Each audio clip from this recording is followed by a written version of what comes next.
and then we are live. How are you, Tony, this morning? Good morning, Milu. I am well, and yourself? I am doing fabulously well. This is a Excellent. fabulous time, and I am enjoying it to the max. And Well, I'm hoping that you are doing the same. I am making my adjustments like everybody else to these changing times. It is September 1st. September 1st, there is coffee. Good morning with Coffee and the Coach. And I have coffee with the coach, and as you can see, I don't have any more logo out there, but I do have this side called Pillsbury. So I love Pillsbury. So there you go. So I'm still seeing the Coffee with the Coach slate on the slide. Is that showing our visual, or is it there you go? Yes. Excellent.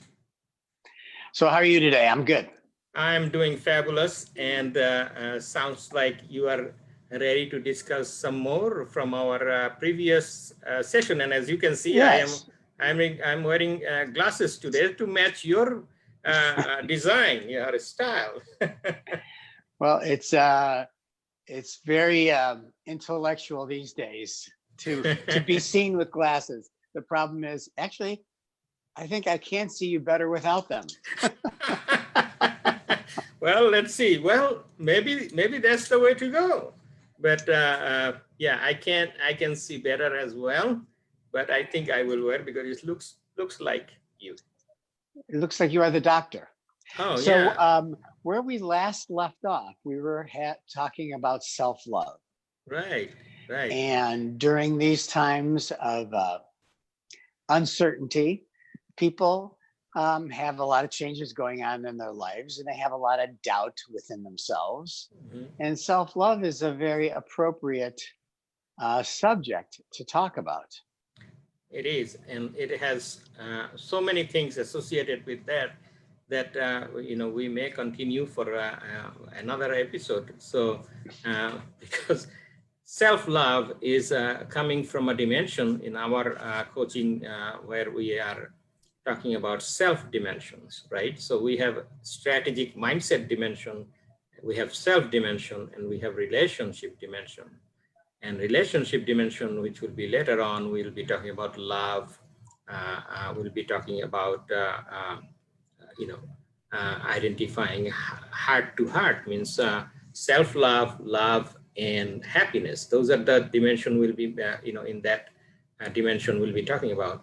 But we are in the self dimension. So right now we are talking about self-love, and then we'll be moving into self-discovery at some point. So, but as we talked about this last time, what are the thoughts you have and what you take away from our conversation last time? Well, we all have our own personal involvement. Mm-hmm. With this, I think one of the stumbling blocks people have with self-love is the negative aspect that others might claim to them of being selfish. Mm-hmm. Selfish and only caring for yourself. But if you don't care for yourself, which I think self-care is a part of self-love, you're not able to care for anyone else.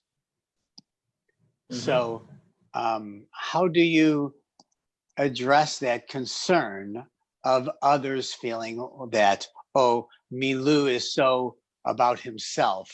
Mm-hmm. He's very selfish. Right. He doesn't care for others as much. Mm-hmm.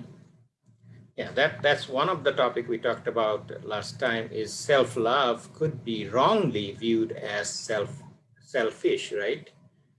And it's not. It's not about selfishness. It's about having a high regard of yourself. And it's also taking care of yourself, and it's also not settling for less. It's about what you deserve. So if from last night's episode of mindfulness meditation, I'm not sure whether you have watched it or not, but Valerie. I have. Okay. I have. So Valerie mentioned some very, very good things about self-love, and she actually mentioned 7 key things she found in Google. So that is, that is what. Well, that's very interesting, because the first thing she brought up is Mhm. one of the things that I center myself with Right. when I have those morning meditations or whatever, when you are with yourself, and that is gratitude. Mm-hmm.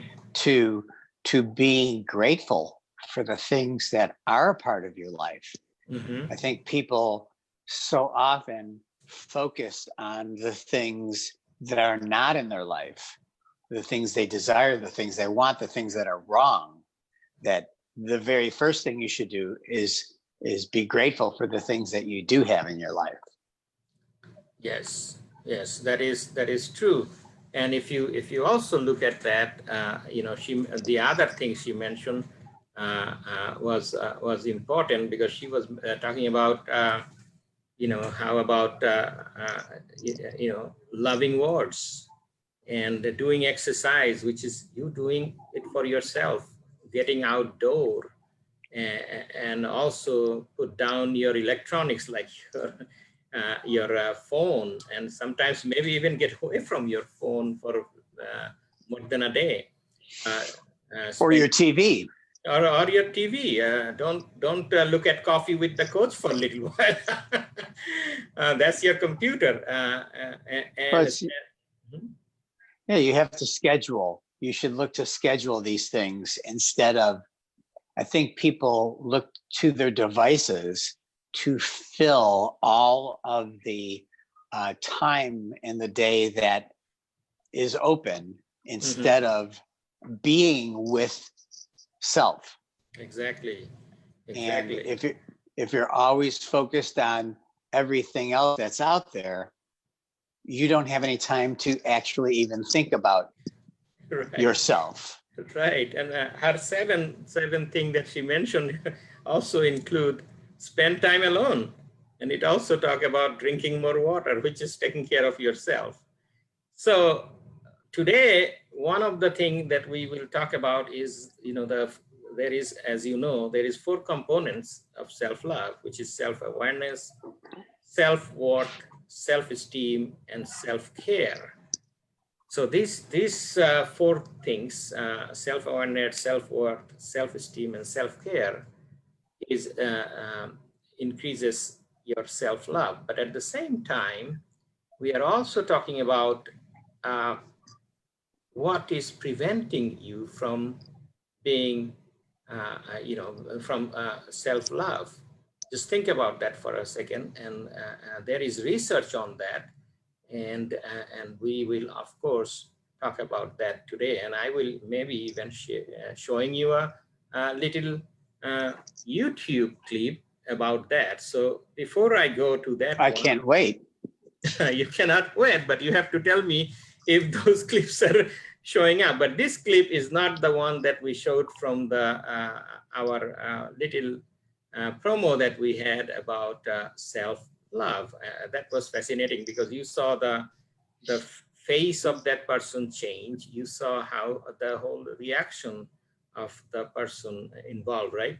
So now we'll be talking about something which you and I mention a lot. We talk about, and it is also people to understand that coaches are not, the coaches we are talking about is us. We are not psychologists. We are not licensed to practice psychology, but we have, if you have a good coach, they have knowledge of psychology, they have knowledge of sociology, they have knowledge of many other sciences that builds the human being, that builds the human attitude, relationship, and all those things. Uh, if you are a true coach, you will talk about both sides, even though we have a limitation where we can go up to. At one point, when you are a coach and you see that is crossing the boundary of psychological need, you refer them to a psychologist, and that's what we do.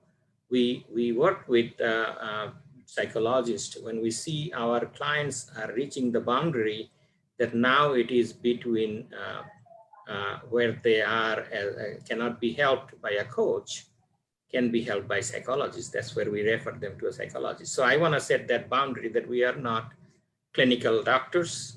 I am a researcher, but I am a researcher of coaching, management, and leadership. And I know the essence, what builds this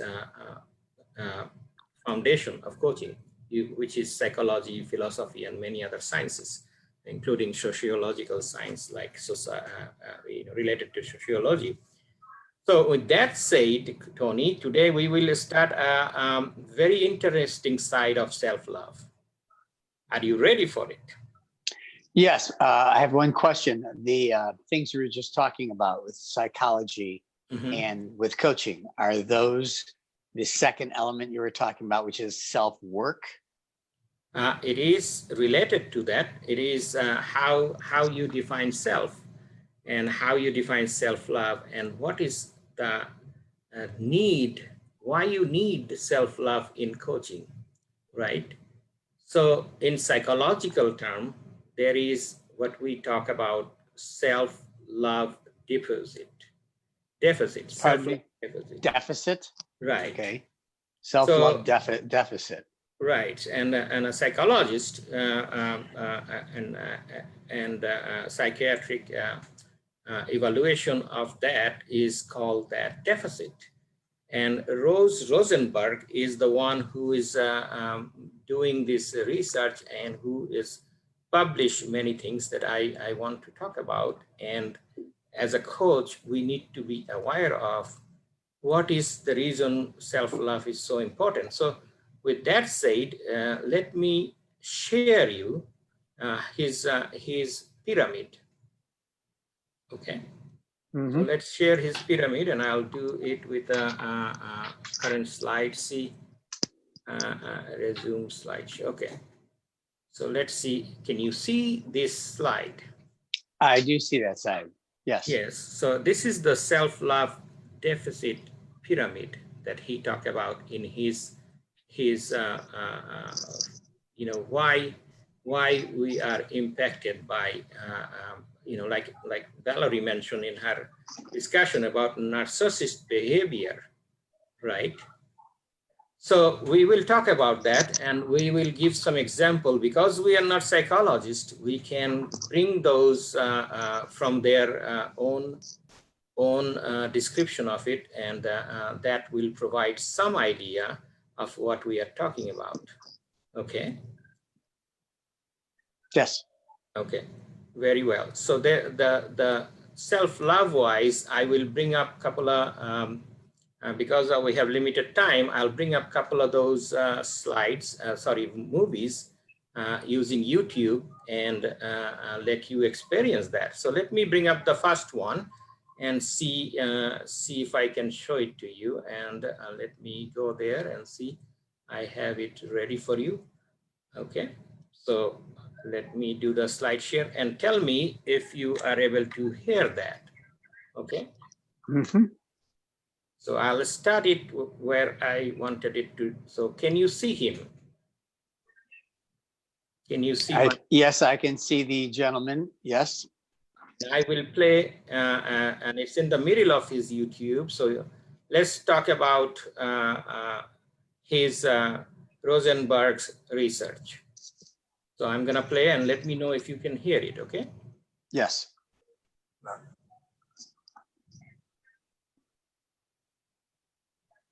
And I love the term organic, because organic. Yes, we hear it. You think of farming. You think of farming without pesticides. You think of plants growing as they should be without intervention. Well, I mean, the healing or the SLDD recovery is organic because it's addressing a problem as it really is. And if we look at it as the trauma being this infection that you've always had, that you never knew how to treat, and you always were afraid to go to a doctor. Well, we are going back all the way down into that infection, and it's painful, and we are dealing with all the pain, but it's there to go away. And once we resolve that trauma, it's resolved, and it's just a memory. goes from our unconscious trauma-based thought process, which is highly triggered, that actually does not connect to our thinking, to our conscious thought processes in which we have the opportunity to make decisions and to use all of our emotional resources.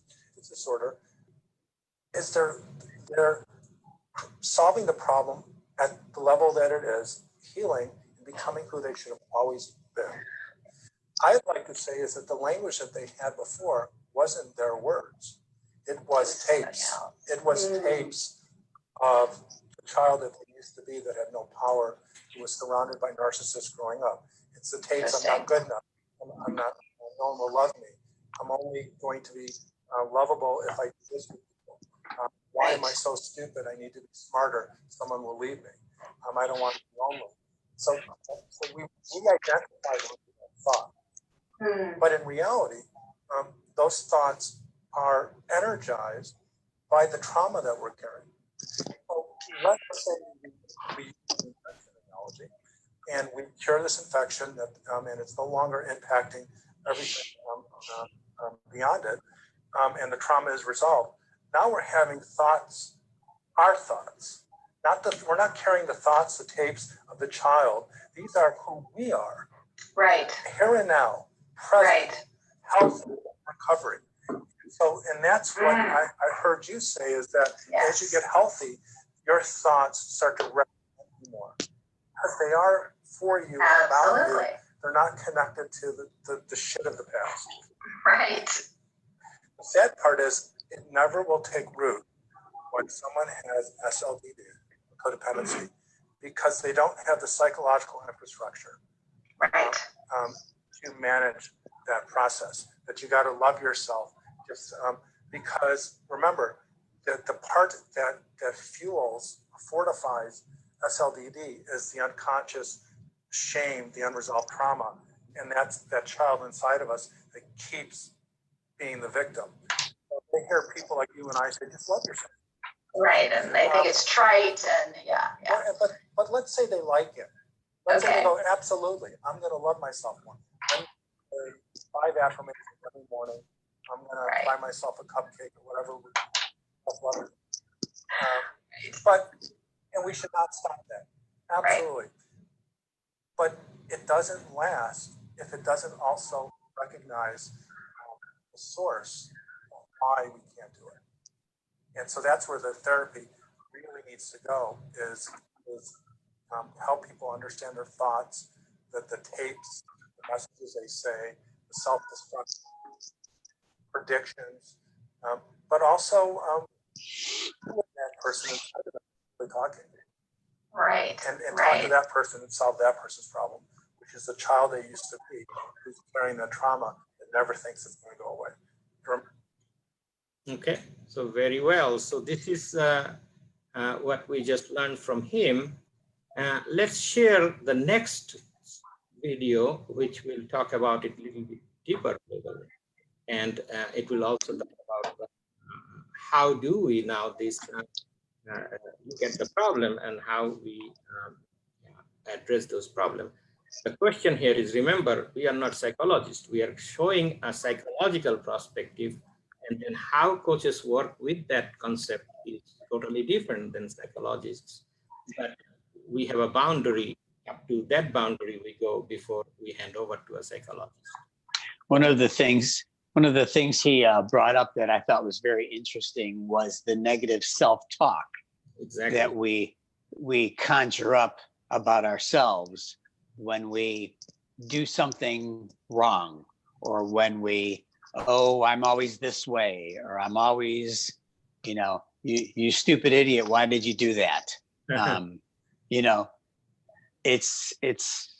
I thought that was something good that Valerie brought up the other night, is you need to be gentle with yourself, and you need to accept that nobody's perfect, and you should be easier on yourself. You shouldn't expect perfection, and we'll all stumble, and it's a learning process. Life is a learning process. Yes. Well, let's share this next one. So hopefully that will clarify it a little bit more. And let me know if you can see it, and let me know if you can hear it once I start it. Can you see it? I see. What's the problem? Yes. Okay, and then I'll start it and let me know if you can hear it. People find themselves chronically in unhealthy, unbalanced relationships where Can they you give the hear it, majority of Tony? love, respect, Yes, and I can. care, only to receive nothing in return.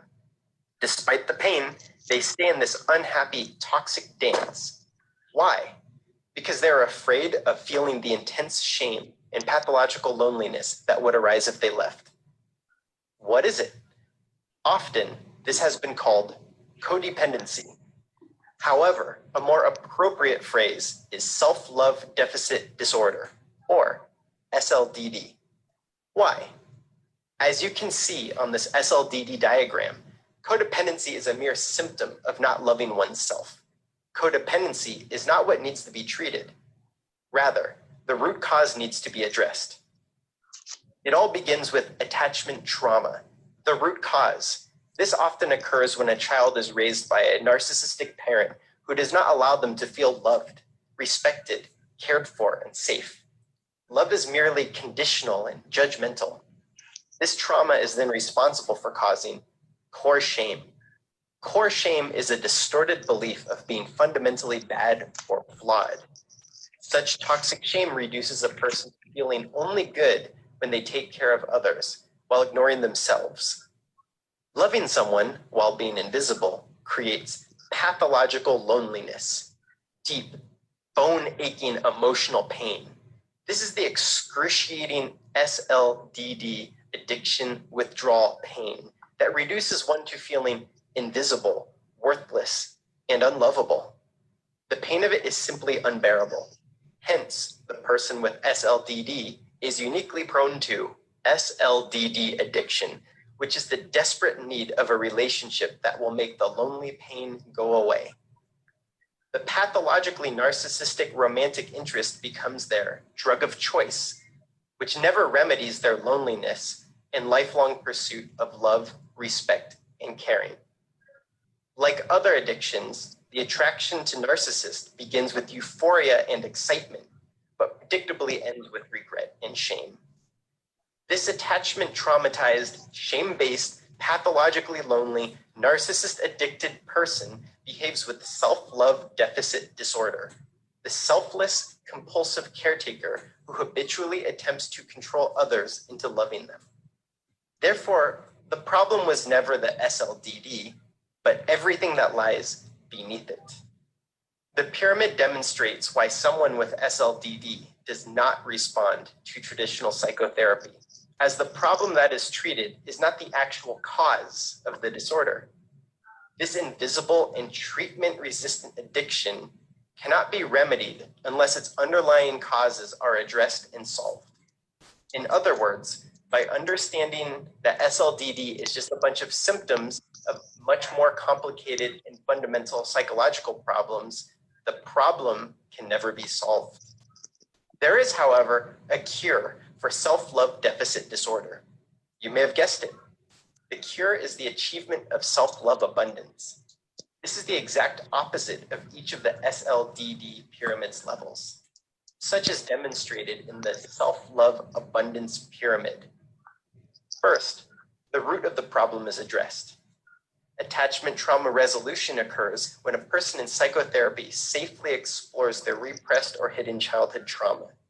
By bringing their long-forgotten hurt child experience forward, showing it the light of day, they are able to accept the sad reality of their childhood, let it go, and integrate it into their conscious mind. Such allows them to realize core self-love, a realistic, optimistic, and self-affirming definition of self, which is based on what is naturally and fundamentally good about a person.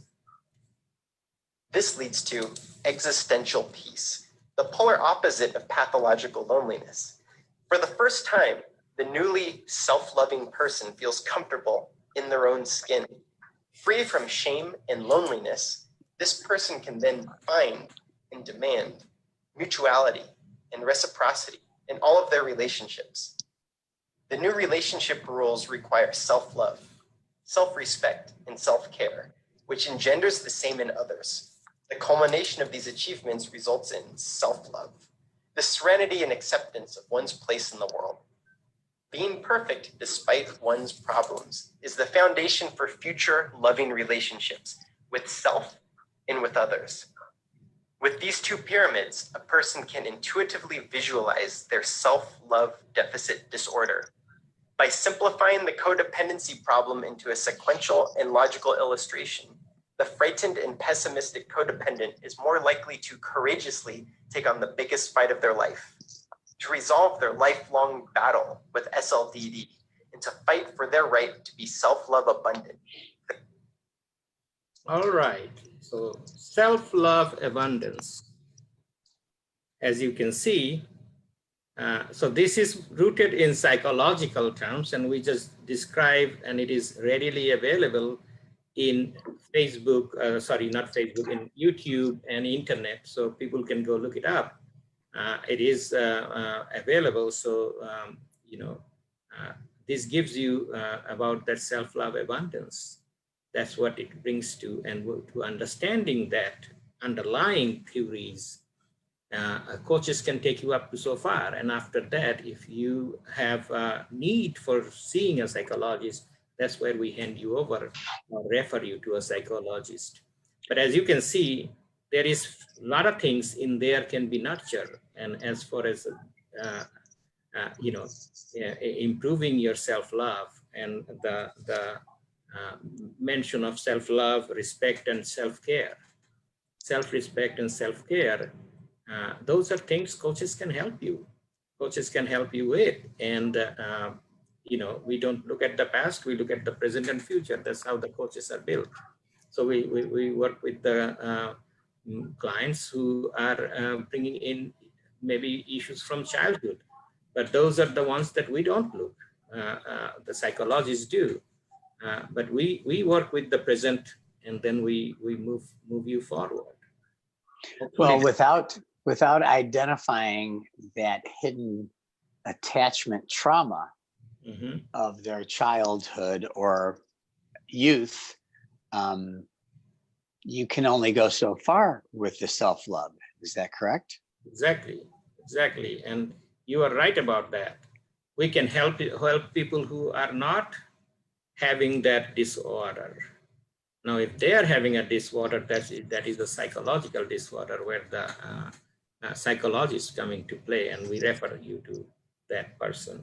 But we can help you if you are having issues with relationship, issues with self-love, self-care, and self-respect. And that's well, this explains a lot to people who are in abusive relationships, but continue to stay or go back to that relationship because they're addicted to that because of their attachment to that trauma of their youth. Exactly.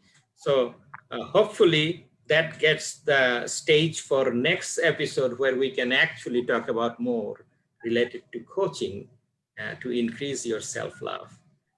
Yes, because we all don't have those attachments to trauma. We just all need to love ourselves much more and care for ourselves much better. Yes, because not everybody is suffering from the deficit, the trauma that we are talking about. There is, those are the people who need to see a psychologist, but people who are normal people like you and I have not the deficit. Oh, you think I'm normal? Thank you. I appreciate that. You look normal now because you don't have the glasses anymore, right? I still wearing glasses, means I still have vision problem, I guess. So with that said, Tony, I think we just set the boundary of psychological terms, and we set the boundary of where coaching stops, psychology starts, and where coaching can help you up to a point. And hopefully that explains that, if you have a disorder, you need to see a psychologist. If you don't, but you still need to increase your self-love, and you need to increase your self-respect, you need to increase your self-care. Guess what? We are here to help. Well, when you started the show saying this is such a deep subject that we should continue it maybe another time, I understand now that we do need to continue this subject matter again, because we just lightly touched on the area of negative self-talk, and we should also talk on the area of positive self-talk and how to reinforce the good things within you to come forth. Exactly, and that's why coaching is very important. And I would highly recommend people to find coaches who are trained on this, who are knowledgeable on this, and who can help them truly, not just somebody who can say, oh, I know everything about self-love. Self-love is a much deeper subject. That's why we're spending much more time on this and understanding both sides of, because it's self, and each of the self are important to us. Well, you make me feel better about the time I spend with myself. Very, very well. It's not selfish at all. Well, very well. Good. So I know our time is running short, so cheers to you, Tony. Love yourself. Love yourself, and we'll see you a week from next Tuesday. We definitely will. Very good. On the third Tuesday of the month. This has been Coffee with the Coach, Tony DiGuida, Dr. Milu, and we look forward to seeing you again. Have a great day. You too.